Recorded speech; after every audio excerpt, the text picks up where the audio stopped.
Bismillah, Assalamualaikum warahmatullahi wabarakatuh. Perkenalkan, nama saya Bulan Purnama Indah, stambuk A24119011 dari kelompok 3 Elektronika Dasar 1. Baik teman-teman sekalian, di sini saya akan memaparkan sedikit materi tentang arus transien pada percobaan 6 Elektronika Dasar 1. Adapun tujuan percobaan yang akan ditempuh dalam percobaan ini, yang pertama adalah mempelajari hubungan antara tegangan dan waktu pada saat pengisian kapasitor. Yang kedua adalah mempelajari hubungan antara tegangan dan waktu pada saat pengosongan kapasitor. Dan yang ketiga adalah mempelajari arus transien pada saat pengosongan kapasitor. Adapun alat dan bahan yang digunakan dalam percobaan ini, yang pertama adalah matrix board. Yang kedua adalah kapasitor 1000 farad, 2200 farad, dan 3300 farad. Yang ketiga adalah resistor 27K. Yang keempat adalah multimeter sebanyak 2 buah. Yang kelima adalah stopwatch. Dan yang keenam adalah baterai 6 volt. Dan yang ketujuh adalah kabel konektor. Baik, masuk ke dalam materi. Di sini kita akan membahas tentang arus transien. Transien adalah kondisi perubahan dari tegangan 0 ke tegangan stasioner atau maksimum. Atau transien ini merupakan kondisi perubahan dari tegangan stasioner ke tegangan 0. Transien hanya terjadi sebentar dan biasanya hanya terjadi pada sekian detik. Keadaan tegangan stasioner adalah keadaan pada saat suatu tegangan maksimum, seperti pada saat lampu menyala.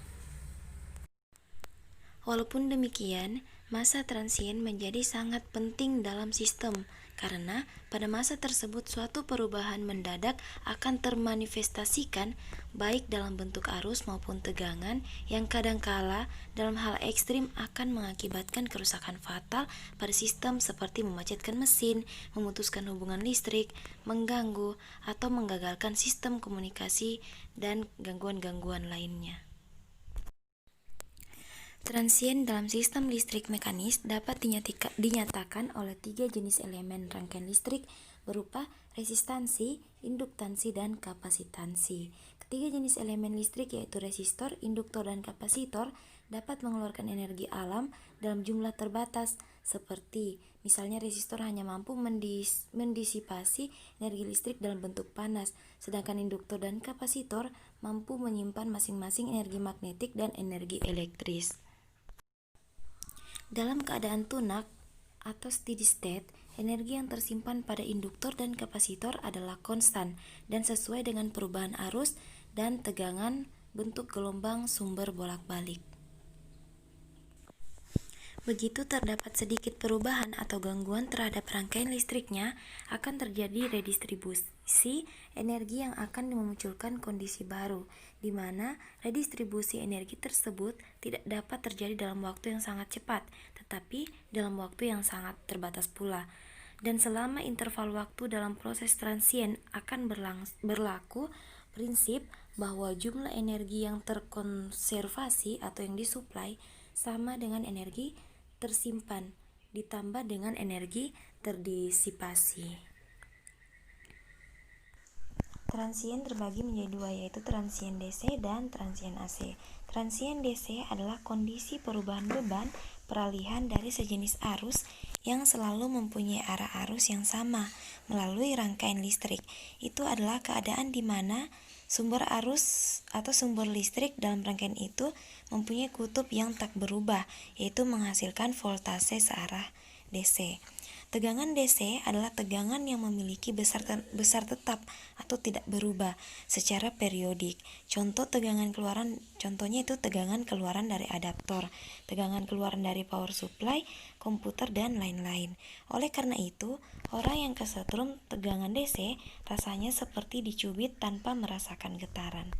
Kemudian transien AC. Transien AC adalah kondisi perubahan beban peralihan dari sejenis arus yang mempunyai arah bolak-balik karena sumber arus listrik menghasilkan voltase bolak-balik. Tegangan AC adalah tegangan yang besarnya selalu berubah-ubah secara periodik. Tegangan AC dapat dilihat dengan menggunakan CRO.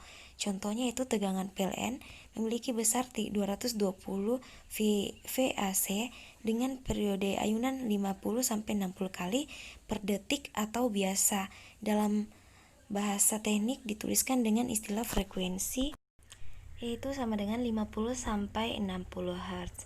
Oleh karena itu, orang yang kesetrum tegangan AC rasanya seperti bergetar. Jadi dia tidak hanya merasakan seperti dicubit, tetapi merasakan getaran. Itulah contoh dari arus transien AC. Itulah materi tentang arus transien yang dapat saya sampaikan dalam video ini. Semoga materi yang saya sampaikan dapat bermanfaat bagi kita semua. Kurang dan lebihnya saya mohon maaf. Saya akhiri, sekian dan terima kasih. Wabillahi taufiq wal hidayah. Wassalamualaikum warahmatullahi wabarakatuh.